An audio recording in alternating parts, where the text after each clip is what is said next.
Hello, and welcome back to, we'll call this episode 2 of the Engineering Rap podcast, where I talk about engineering, rap, and engineering in rap in no particular order.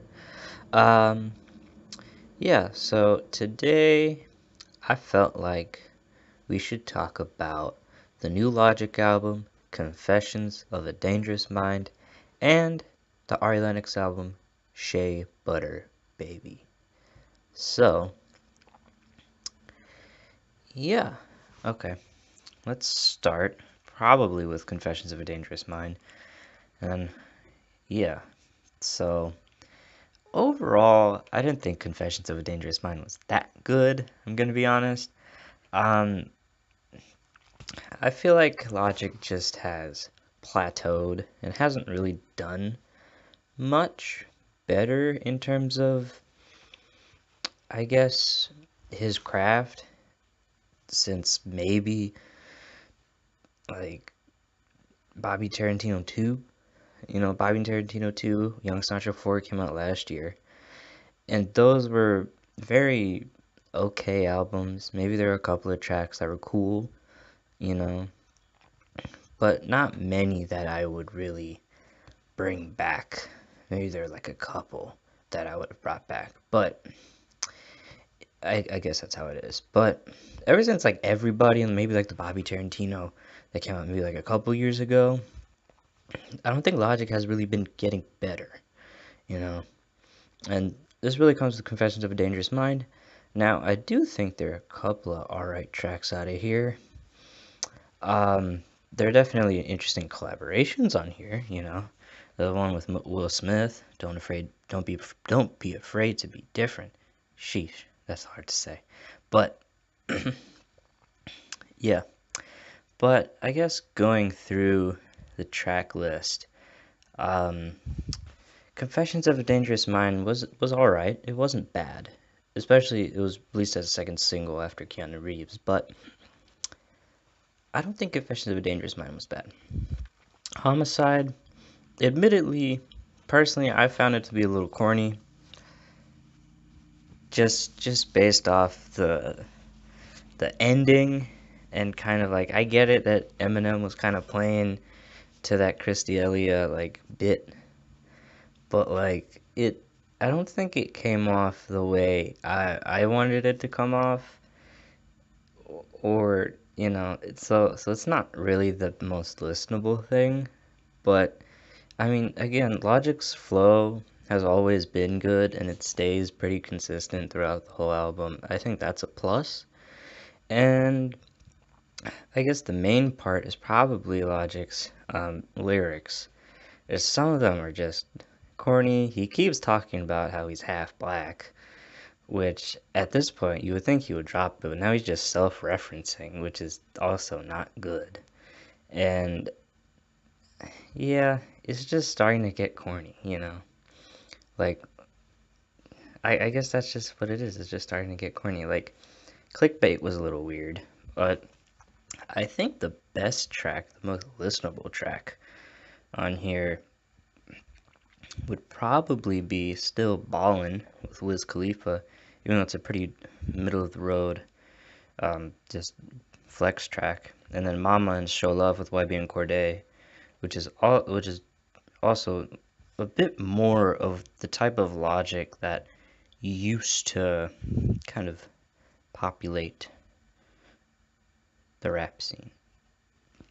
Like, it's sentimental, but it's not corny, it's not anything like that, right? It's a good track. The other ones aren't as good. Especially the part where he says, I forgot what track it was in, but at one point he said, uh, he was talking to his kid, and he was just like, "Oh, you came out of my balls." I'm like, "Oh God." And then I'm pretty sure his dad said the same thing in Bobby, track 15, which is just, oh God, that was so bad, so bad. Anyway, uh, I guess the Will Smith feature wasn't terrible. I wouldn't think, because it kind of made sense in terms of that context, I guess, it's still a cool like collaboration, which makes it, interesting at the very least. Um, I feel like I feel like maybe like Keanu Reeves was probably one of the stronger tracks as well on this project, but I think by far the worst part out of all of this is the hook on Icy. The hook on Icy is terrible. So bad. Awful. Awful. Just not even worth. It just ruins the whole track. 1000%. I did not like it one bit at all. Like obviously there are probably people that do like it, but like I hated that hook. Oh my God, it was atrocious. It's an atrocious hook. Logic really needs to improve kind of his hooks. And yeah, and I guess when we're talking about features, the last feature I haven't talked about is the G-Eazy feature. Uh, they literally collaborated just to say that they collaborated. That's what G-Eazy's verse was mainly about. He was just like, yeah, we sparring and shit. I'm like, okay, sure. I mean, like, cool they did it, but like, it would have been better if they actually made a track together and they said something, even if it was just like a flex track. But like, talking about collaborating is always kind of weird, you know? You're in you're in the song and you're talking about, oh, I was writing this verse and then, so I'm like, okay, cool, but like that kind of sounds like you ran out of shit to say, which which doesn't sound cool at all. So overall, this is a pretty disappointing album. Not gonna lie, pretty disappointing, but hopefully I'll still look out for Logic albums, obviously, but especially I heard someone else say it, I forgot who, but I think I don't remember who said it, but somebody said I watched a video where they said that Logic's release timing in between albums is alarming, and I have to agree because this is not good. As Fantana would say, this is not good. But yeah, I'd probably give it like a 5 or a 6 out of 10, mainly because Logic saves himself with his flow and the way he can ride a beat, but like some of the lyrics are just not good, and like some of the features are just very alright. And also Six saves a lot of these songs with his production, so shouts out to Six. Um, yeah, so that's kind of what I was feeling on this. Yeah, so I guess moving on from there, we will go to the new Ari Lennox album, Shea Butter Baby. Now, I'm excited about this one because I really like this album, like a lot. Like this one's really good. Now, this is if you don't know who Ari Lennox is, Ari Lennox is signed to Dreamville Records, J. Cole's record label, and this is her debut album. So it's real exciting. And we had three singles that came out for the promotion of this album: Whipped Cream, Shea Butter Baby, and Up Late, which I think Up Late came up after. No, it didn't. Okay, never mind. Uh, yeah, so all three. I think my favorite out of the singles is Shea Butter Baby, and that's one of my favorite tracks overall.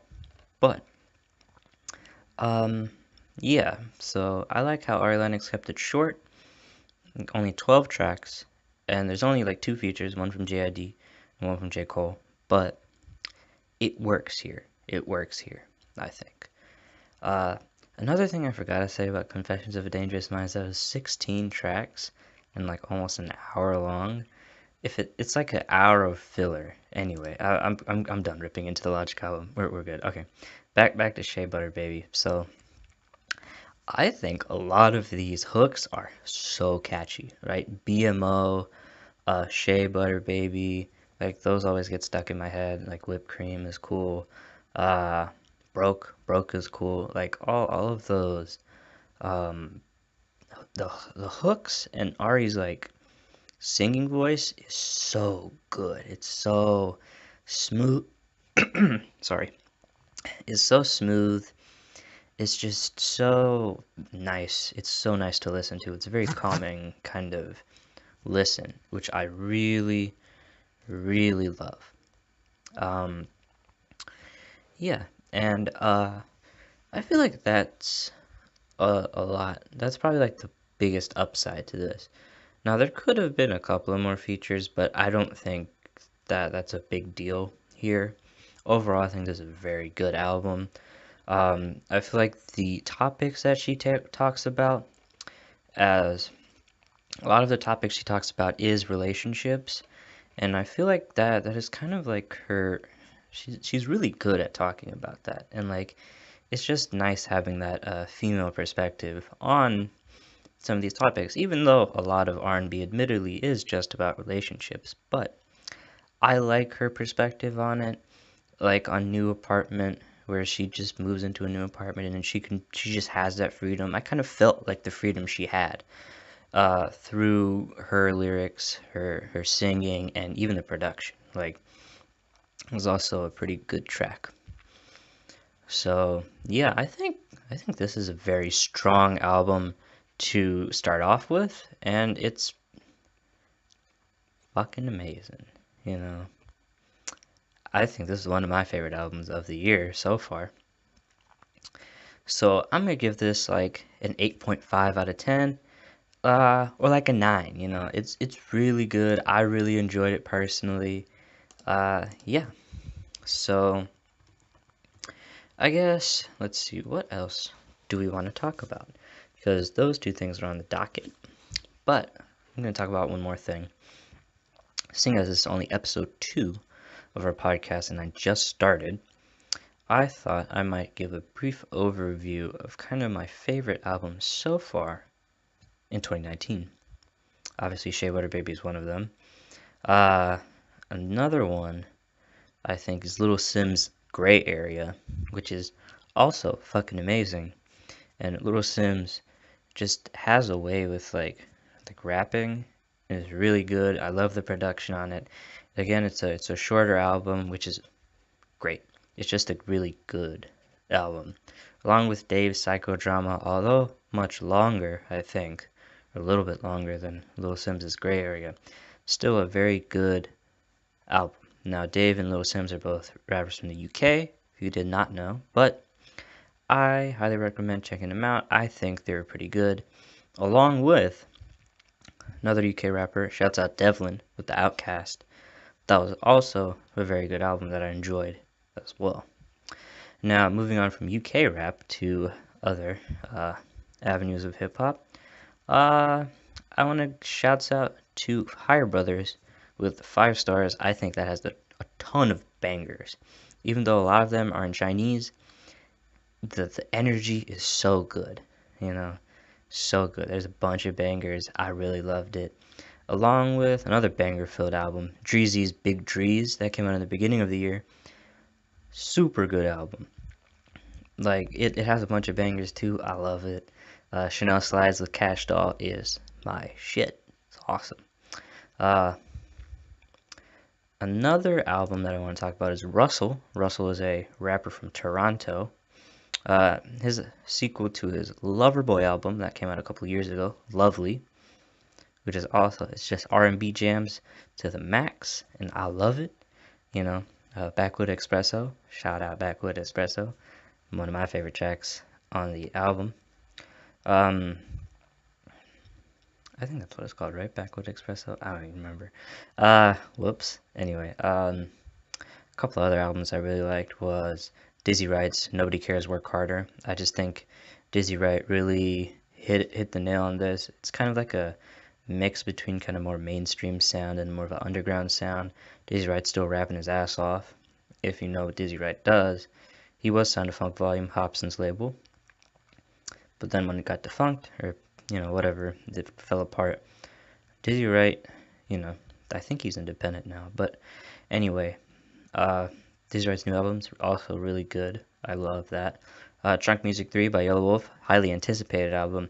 Although a little bit of a disappointment, I still liked a lot of the tracks on there, and I think it's still a cool album. Along with Anderson .Paak's Ventura, which is also a very good album, a great follow-up, although a quick follow-up from,